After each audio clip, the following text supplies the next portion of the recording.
Hi, Jason. Thank you so much for joining us today. Hey, Aldo, thank you for having me here. Finally. Yeah. Many years in the making. Right, and finally we did it. And it's such a pleasure to have somebody like you here to join us and go down to studying, to taking things apart, explaining, learning, and sharing with everybody here. Thank you. Yeah. I have a quick question. Well, actually a couple.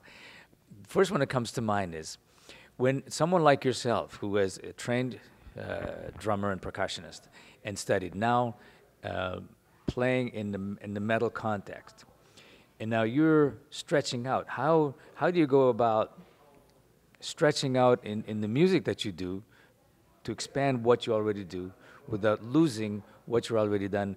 Because metal, by definition, people think that metal is in a box and this is what it is. Now, if you go outside of that, and obviously people do, in order to take it somewhere else, you have to, right? Yep.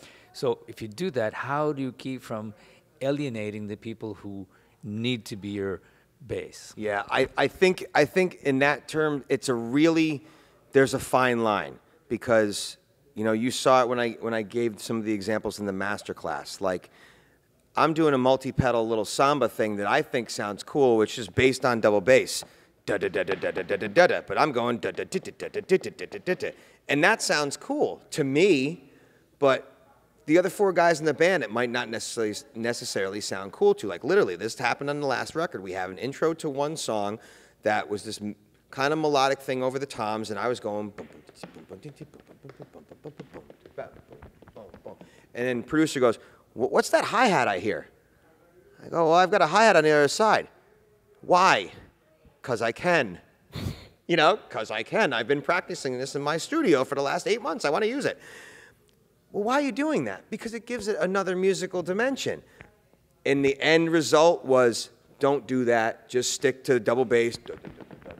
And it works for the tune. I'm not saying that it was wrong for me to take that part out, but I had worked on something, but in a musical context, it just didn't work. So that's what I'm saying. It's a fine line. I try to do that stuff. That's why, things like putting the mambo ride pattern in over double bass or something, or putting the nani go pattern in over double bass, something like that. Things like that can be subtle, and I can sneak them in without someone going, "Hey, what was that you just played?" It's not just ding, ding, ding, ding, ding, ding, ding. A lot of the times it is, because that's what the music calls for. All the time, I'm always cognizant of what the music calls for. What does this particular song call for? What can I do that could step out of the box a little bit? So I have to really, really think about that and preserve it with caution. Like, yeah, I can throw some swing things in here and there for playing some kind of triplet bass thing, or just some kind of little Chapin lick or something that I learned, and that's only because it fits in that setting. And if it's something that they don't turn around and look at me at, I know it worked, because I'm like, all right, no one looked at me, I'm good, keep doing it. But then when I try to do things like, and trust me, I've done a lot of things like those nights where, if you remember last year when I got sick with pancreatitis and I was down for a little while, I missed a full tour. When I finally got the clearance to go back, and I went back to play the first show, because the day after I got out of the hospital, well, after my follow-up appointment, doctor cleared me to go back to tour. I'm like, "Well, can I go play tomorrow? Because they're only going to be an hour away from where I live." Yeah, sure. So Brian and I drove out, did the show, and I just played. I did what you should not do as a drummer, meaning listen to your bandmates. I didn't listen to anybody. I was blazing every single song, trying this, doing metric modulations and stuff, like had this piccolo snare drum. I was so happy to be on stage again. I was throwing in everything but the kitchen sink, doing what I preach all the time and doing exactly the opposite, not caring about nothing, just wailing away. But I was so happy to be playing drums again. But a lot of those things were that kind of things, throwing a samba in or doing this or this one little thing. And like after the show was over, they're like, we know you haven't been on stage in 6 weeks, and we're really happy that you're back, but you're not going to play the other 4 shows like that, are you? I'm like, and then I went back and I watched the video that I taped, and I'm like, oh, that was terrible. I mean, I literally wow, I just killed those guys on stage. That was just not cool. I mean, the band was together, but like I was doing things like I was throwing in like we were doing this one thing, and I started playing fives over the top, and my guitar player totally got lost. And I'm like, oh, I shouldn't have done that, but oh well. Yeah, you live and learn. Yeah, but anyways, the short of it is it's a very fine line. I want to stay true to my style of music, but I just don't want to do the same thing over and over and over again. No, as a schooled musician and someone who's always learning and growing, you need to push the envelope. Otherwise, it stagnates the very thing that is important to everybody. Yep. Yeah, so that's good. And I learned from coming to this camp, too, not to interrupt you, but I learned from coming to this camp that I got chops and I can do what I do, but I have so much more to learn. I mean, I've watched so many different drummers, percussionists. Me, myself, at 43, playing drums for 30-plus years, I'm like, I have to go home and practice. I really do. Well, that's a great thing. I do that all the time. Yep. You know, I'm learning. I mean, when you're doing this for this long, you're a consummate student of the art. That's it. If you ever sit back and go, I'm good enough, you're not. You're missing the ball. Yeah. You can't reach the end. This is the voyage, and that doesn't end. Yeah. The other question I have, which is kind of related, when you're composing, let's say they have a new tune, you're in the studio, you're putting together a new repertoire. This music is like really busy. Everybody's playing all kinds of stuff. Mm-hmm. It's not like there are real holes that you need to fill and the drums are like there. So how do you come up with the drum part, that makes sense for the music and makes sense for the drummer without getting in everybody's way? What we do a lot of pre-production with our songs. In the past, we did a lot of writing because we have issues because we don't live in the same area. The band's from Western Massachusetts. I'm in Albany, New York. It's not too far. It's about an hour and 50 minutes. I got like a 2-hour drive to practice. And Brian, our singer, he moved to St. Louis 2 years ago because that's where his wife's from. So now he's even farther away. But before, he was in Boston. So he was in Boston, I was in Albany, and the band was in Western Mass. Brian and I had this is how funny this is. We both had a 93-mile drive to practice. He looked on his odometer one day, he's like, yeah, it's like 93 miles to get here. And I went, so I clocked mine on the way home, and it was like 92. I'm like, that's just weird.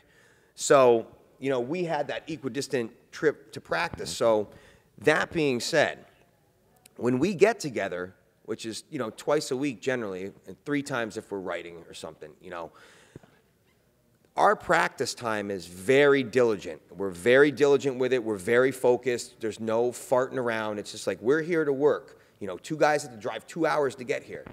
We're working hard for that 3 hours. So before we started doing the traveling thing a lot, what our guitar players would do would get together and they'd write a song or they'd write riffs, and then they'd send me something with a drum machine idea. Now, it wasn't like, this is what we want, this is what we're hearing. So 90% of the time, it's what I'm hearing too. So we'll start that back and forth. All right, well, let's try this, and then we'll play the riff over. Now, fortunately enough, where we are now, Matt has a full studio in his basement, which is where we rehearse. So now we're lucky that everything's mic'd up, it's going through the board, it's in Pro Tools, so now we just record everything. We have a riff, we record it. All right, let me try this beat. This doesn't work. All right, let's try this beat, and then we'll just record it, and then we'll all get in the same room and we'll listen to it, and we'll sit there. All right, does this work? Are the drums overpowering the guitars? Is it working with the guitars? What does the bass need to do with the guitars? Or what does the bass need to do with the drums? Because either the bass follows the guitars, but sometimes it's following me. So there'll be a lot of time where myself and my bass player will be working out like, all right, what's the footing pattern that you're playing there? Because I don't want to play over it, or I want to match what you're doing. So we spend a lot of time refining. And then once Brian comes into the mix, that could totally change everything. Because we've had plenty of instances where we go in the studio and Brian's still writing lyrics, and we have lyrics to 7 out of 10 songs. I know where 7 songs are going, but those other 3, I have to be cognizant of what I'm doing once again, because is this the chorus that I'm playing over right now? Because right now it's just the B part of the song. But I don't know if this is the verse or the chorus, because I don't know what Brian's thinking in his head. I don't know what his lyrics are yet. I don't know what the vocal melodies are. And that sometimes can be a hindrance because I don't want to play over the top of him. And also, if there's something that happens vocally that's cool, that, oh, I want to catch that with a cymbal hit or toms or something like that. I don't know he's going to do that, so I can't do it. So then after I hear a song, I'm like, oh man, that would have been cool if I just did that there. And then usually that morphs into a live part, and then the drum part changes.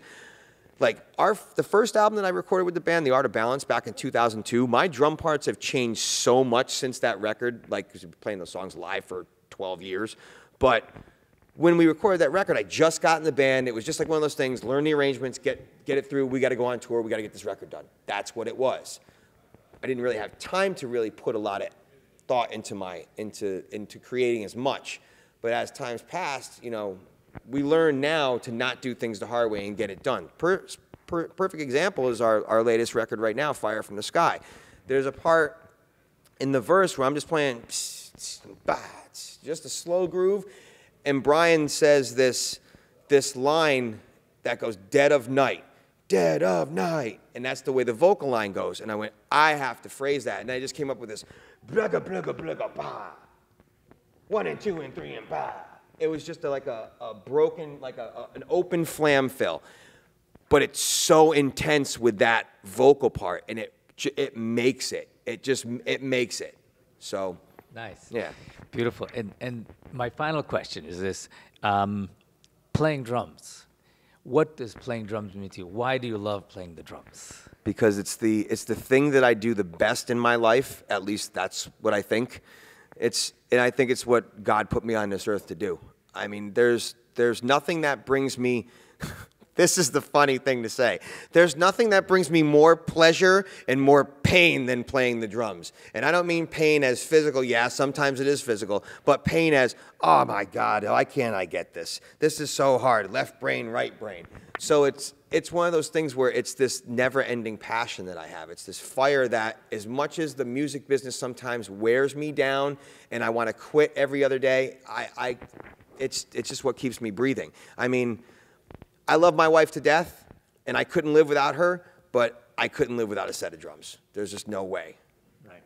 Yeah, I mean, that's the funny thing, because we all have that thing in common. Why do we play the drums? We just love the drums. Yep. We just play, yep. And then connecting with people on many levels, and it doesn't matter what language they speak, yep. What culture they're from. What kind of music you play. What kind of music you play, anything. Yep. It's just that common denominator. There's a rhythm, there's a drum. Yep.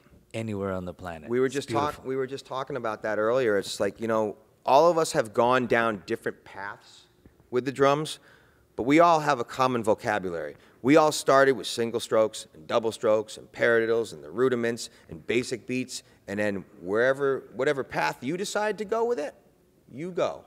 Whatever path I decide to take, I take. But we all started in the same spot. We all have that common thing that threads us all together.